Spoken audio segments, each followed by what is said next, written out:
This is my world.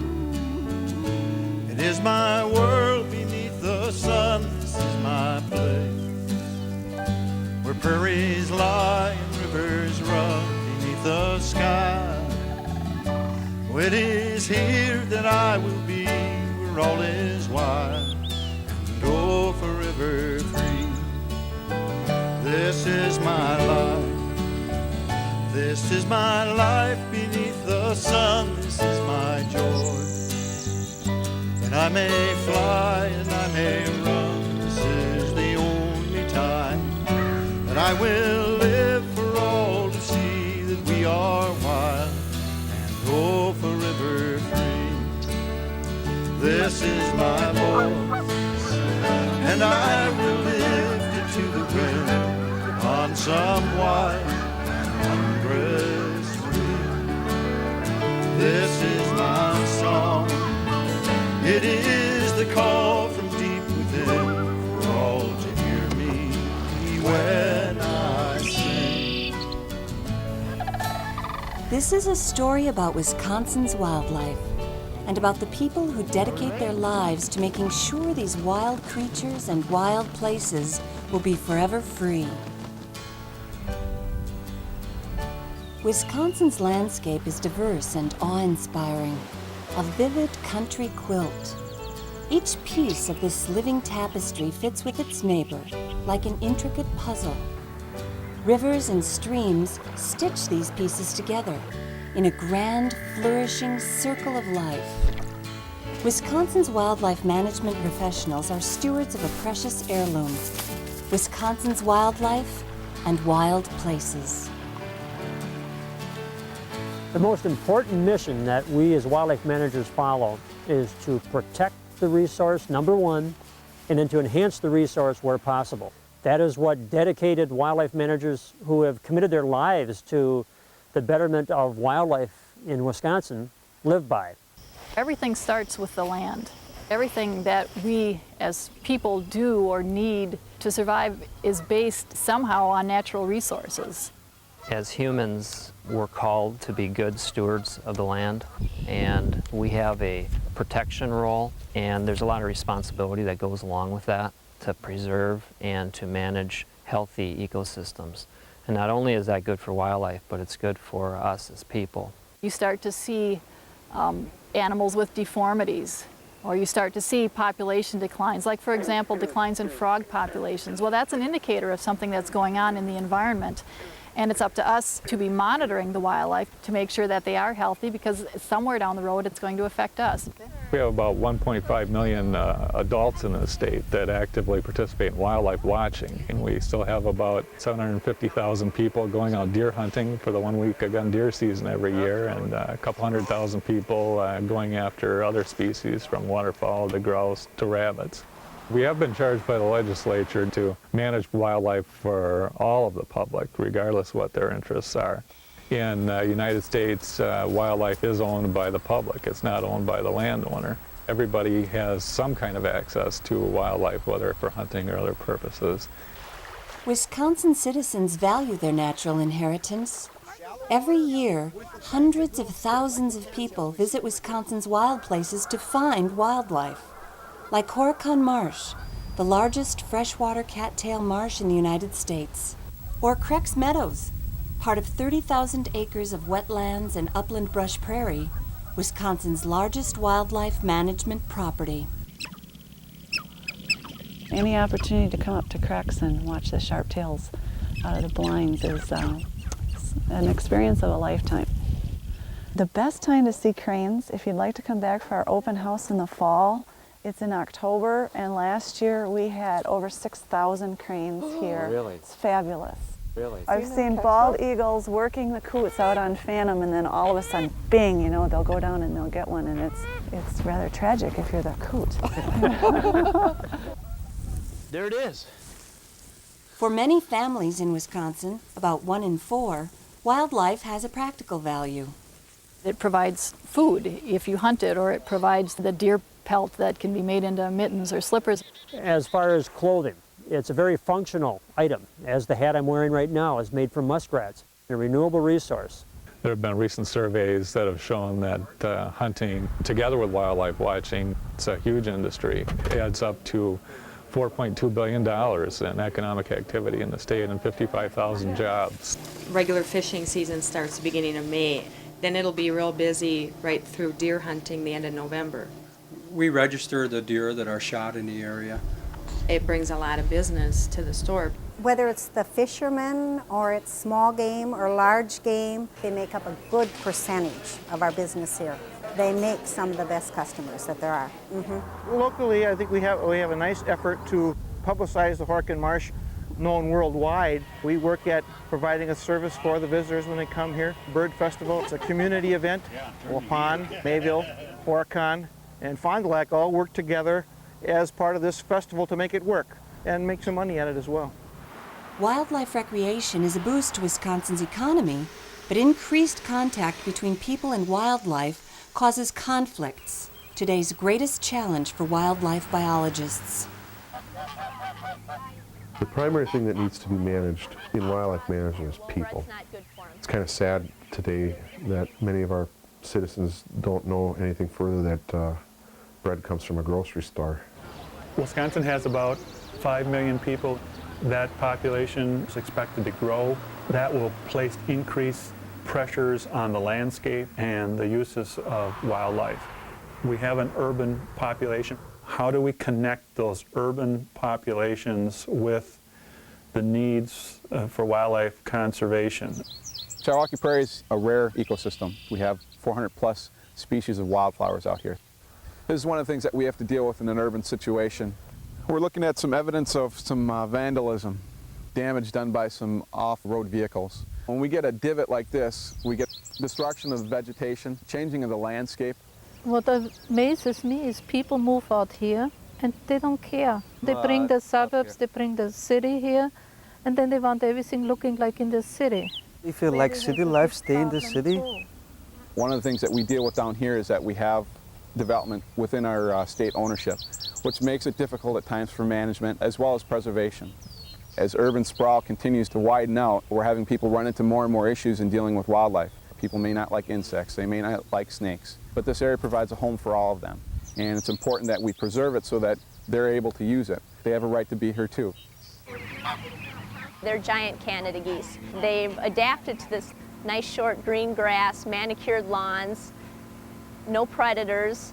To a goose, it's a dream come true. We've got a high population. The first step is to just bring the population down to what is an acceptable level. And that's a very controversial word because what's acceptable to you might not be acceptable to somebody else. When these bear cubs were orphaned, DNR staff worked to place them, like an adoption agency, with a new mother. Land use changes are happening all the time down here. And the further south we go, the worse it gets. We're in an area where bears and people are starting to come in close proximity.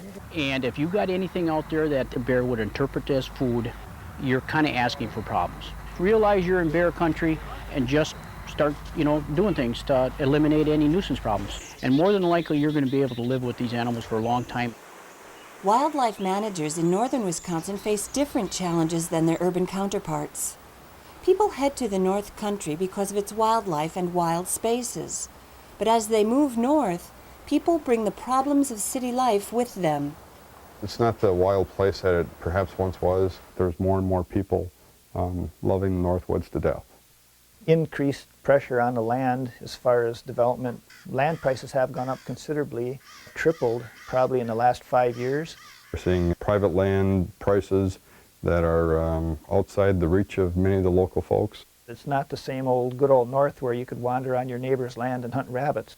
There's just a lot of no trespassing signs now where there didn't used to be as many. The public use is just tremendous in some of our waters. Almost all of our larger lakes have very few lots available anymore. They're almost completely ringed by houses. And now we're starting to have the second tier of houses surrounding the first tier that's right on the lakeshore. We're seeing habitat decimated. We are seeing a decline in the number of lakes that are producing common loons because of the activity, whether it be from jet skis or from motorboats and people skiing, or people that are chasing loons around because they're getting a kick out of it, making the loon dive. Habitat management is key to wildlife management because animals cannot survive without their habitat. The land has got functioning communities. It's got lots of different pieces, and all those pieces work together to help the whole thing survive. One of the main tenets of ecology, of course, is to keep all the pieces. When we lose a piece here and a piece there, the system starts to break down. You try to maintain as many species as you can in the area because they all work together. We're trying to move toward ecosystem management and biodiversity management. The biggest thing with diversity is that you have to have a nice large block of habitat for animals to use.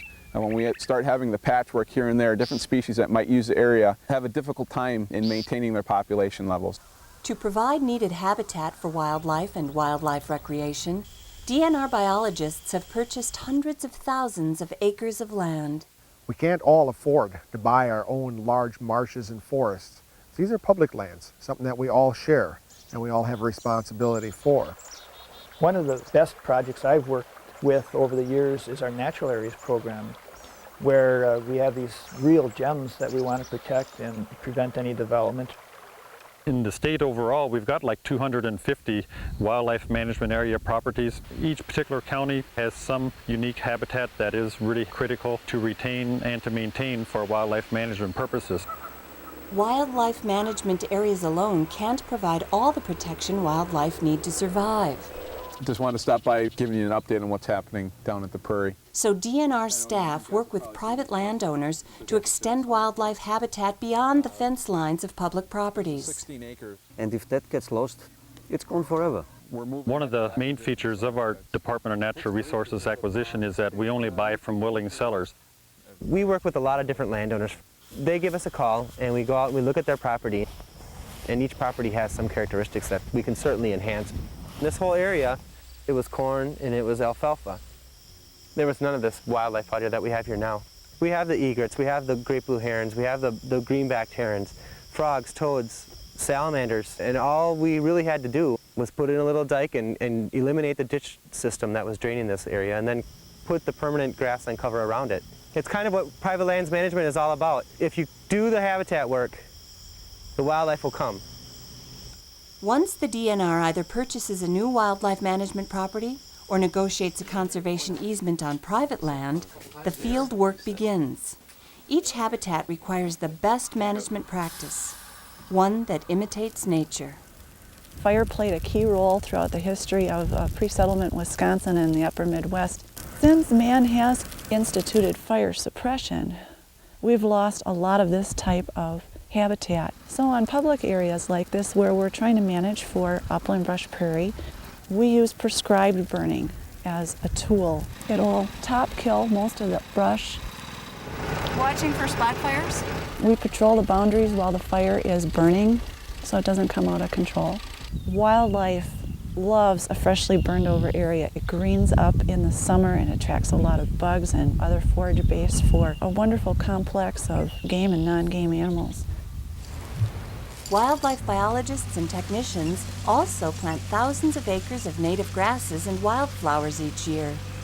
Because of the proximity to the wetland that we have out here, it was important to add an additional amount of grassland to the surrounding area because of the importance of these grasslands as nesting cover for waterfowl, pheasants, and songbirds. The tall grass over here we call big blue stem is what we've been going to more in probably the last 10 to 15 years to duplicate a little bit of what that original landscape looked like. Wetlands are another critical ecosystem that wildlife management staff protect and enhance. They spend many hours moving tons of dirt and water to enhance the attractiveness of wetlands to wildlife. A natural cycle of a wetland is to go through a series of drawdowns where it dries out over time. Initially, when you start a drawdown, you'll see waterfowl utilizing it. Migratory birds are going to benefit from it, but it also benefits other species, especially the residential ones like the beaver, the muskrats, mink. As you begin to start creating a mud flat, you'll see some of your long-legged shorebirds starting to utilize the fringes. Once you get down so far with your wetland and you get to the short-legged shorebirds, you've pretty much reached the bottom of your drawdown. You'll get your production of your vegetation, and then of course you do the reversal when you start to reflood an area. Back in the early 1900s, central Wisconsin was ditched. A lot of the natural streams that were in this area were destroyed. So what we're planning to do today is to connect this man-made drainage ditch to divert that back into the stream channel. We'll be restoring a stream flow that had not occurred in probably over 90 years. We're not really doing this for any specific wildlife species. We're trying to restore some of the natural strands of the web of life, a home for a whole wide host of wildlife species.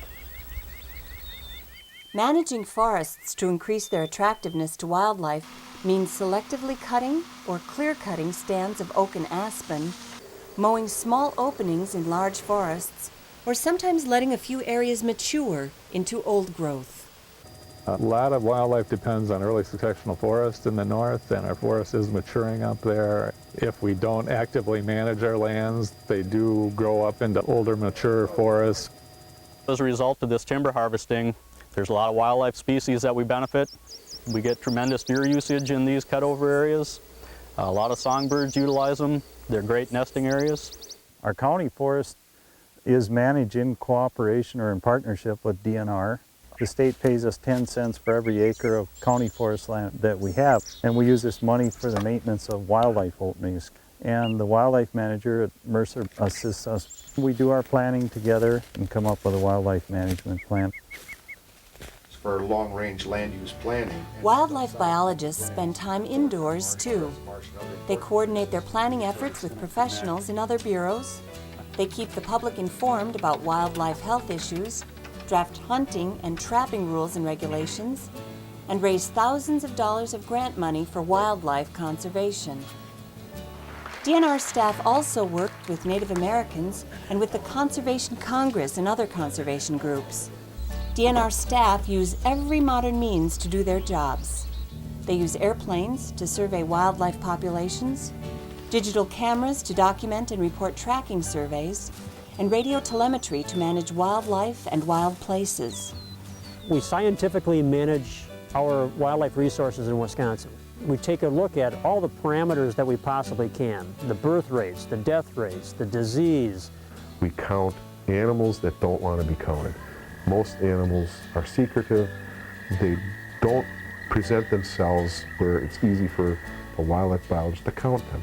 So we have to rely on mathematical equations to assist us.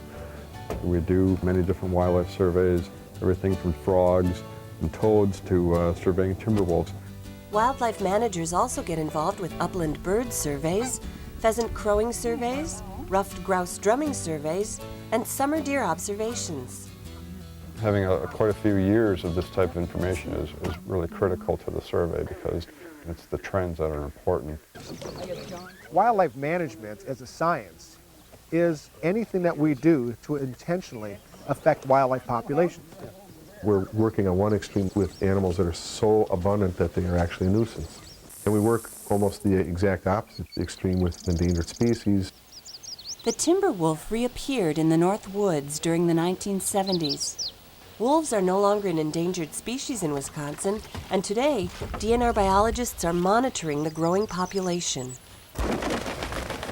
DNR field staff works to reestablish populations of animals that once thrived in Wisconsin, but were eliminated through destruction of habitat, market hunting, or overtrapping. 13 of them? The pine marten, a Northwoods member of the weasel family, has also been reintroduced into the wilds of Wisconsin. Biologists must always monitor the health and welfare of experimental animals for the good of the captive animals being released and for wildlife already living there. In 1995, the Department of Natural Resources cooperated with the University of Wisconsin at Stevens Point to release an experimental herd of 25 elk into the Chequamegon National Forest. Today, that herd has increased, and biologists are evaluating sites for future releases. Managing an individual species can also mean assisting them in one or more critical parts of their life cycle, from nesting to resting. Not only does the Bureau of Wildlife Management manage game species, but they also deal with many non-game species. We have a number of bats in Wisconsin. This abandoned mine shaft that has been modified to keep people out is the site of the largest hibernating colony of bats in the entire Midwest. And the Bureau of Wildlife Management is actively involved in their management. Wildlife management staff provide opportunities for wildlife recreation, hunting in particular, and have ever since the Wildlife Management Program was founded by hunters in the 1930s. Wisconsin traditionally is a strong hunting state. Hunting provides access to outdoor recreation, which helps build both the body and the spirit. It forms a connectedness of the hunter with the species they're hunting. Oh, look, Molly. Hunting and trapping are some of the tools that wildlife biologists use in managing populations. It's an otter. It's a beautiful otter. We have dozens and dozens of laws that help to improve and protect the humane treatment of animals. To not manage a resource, in other words, to not trap, to not hunt, not fish, oftentimes will put those populations in jeopardy. A muskrat is a good example. It's a renewable resource that if you don't use it, you will lose it. You can see these different bite marks in here that occurred as a result of an overpopulation of muskrats. Without space, they start chewing on each other. Hunters are important because they help us as a management tool for species that do become overabundant. Really the only feasible way over such a large landscape as Wisconsin to control those populations is through hunting that's regulated in an ethical way that makes sure that we don't take too many of any species in any particular area. We count on the continued support of the public to continue to provide revenue. Up until now, at least, the folks that have footed the majority of the bill have been hunters and anglers, the licensed buyers. Wisconsin is among the top few states for many of the conservation organizations as far as memberships and amount of money people donate for the causes of wildlife management. What's very encouraging is the growth in partnerships that we have with various conservation organizations. They're providing staff in some cases, they're providing money in many cases, they're providing support in the legislature for laws that would benefit wildlife and the people that enjoy them. The Chilwaukee Prairie Plan was developed by a number of groups, a partnership. We've got Kenosha County, EW Parkside, the Nature Conservancy. It's just a growing partnership and something that we're going to see more and more in the future. Maintaining Wisconsin's wildlife and wild places takes DNR wildlife management staff to local schools and community groups. They share their own deep respect for the natural world. They encourage appreciation for the great circle of life, of which death is a necessary part. We are fortunate to have an ecology club at Hurley High School that will come out and check houses with us, take out the old nest material, replace it with shavings for next year's nesting. They help people understand how to be better stewards of the land and of the wild creatures that live here with us.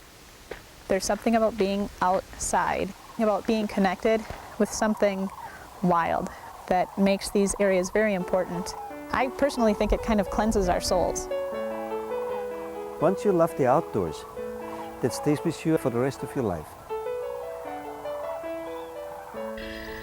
In a world with an expanding human population that routinely degrades wild places and displaces wild animals from their homes, the Wisconsin DNR Wildlife Management Program is seeing hope for the future. We have a deer population, which is a very popular species. People enjoy seeing them, enjoy being able to hunt them. That's obviously a success story. Bald eagles off of the endangered and threatened list. We now have a population of 200 wolves in the state, 14,000 black bears. We have turkey populations almost statewide. All great success stories that can be attributed to the system of wildlife conservation that we have in the state of Wisconsin.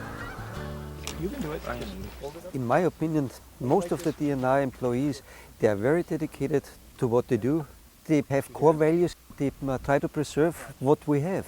As a wildlife biologist, I'm in a position where I can pass on some of the stewardship ideals and goals and actually be out there managing public land and being a good steward myself. I am very proud of our workforce. It's not just a job, it's a life calling. They live and breathe wildlife, but they talk about it on their breaks on weekends, and the dedication of that workforce is something that I'm proud of and thankful for. The career is very rewarding. The dividends are not paid in terms of dollars, they're paid in being out there in the woods, seeing that what you're doing is making a difference for the future. Not just for the natural resources benefits, but for the benefit of humanity that will come after us generations from now. You find days where you're here early and you go home late. It's a great career. I wouldn't trade it in for anything from here on out. I'll never consider this a job. I just have too much fun, and if I ever lose that, I'll worry about myself. These are the hearts, they are the hearts that find the ways. These are the ones who care. They are the keepers of the day with their helping hands. They reach with strength to those in need to keep them wild and go forever free. It is the way, it is the promise that is given to keep the circle of life for all. This is the dream, it is the fire in the living that drives the heart until it heeds the call. What is the value of seeing a trumpeter swan, a flight of geese, or a nice natural woodlot in the fall colors? And what do we need to do as responsible citizens to take care of it? I love the wonderful quote from Aldo Leopold: "We abuse land because we see it as a commodity belonging to us." When we begin to see land as a community to which we belong, we may begin to treat it with love and respect. We take good care of nature, and nature will take care of the wildlife. This is the time, the only time that we will share this world together and together be. This is the path that we will take around the bend, always one and forever free. Always one and forever free. Always one and forever.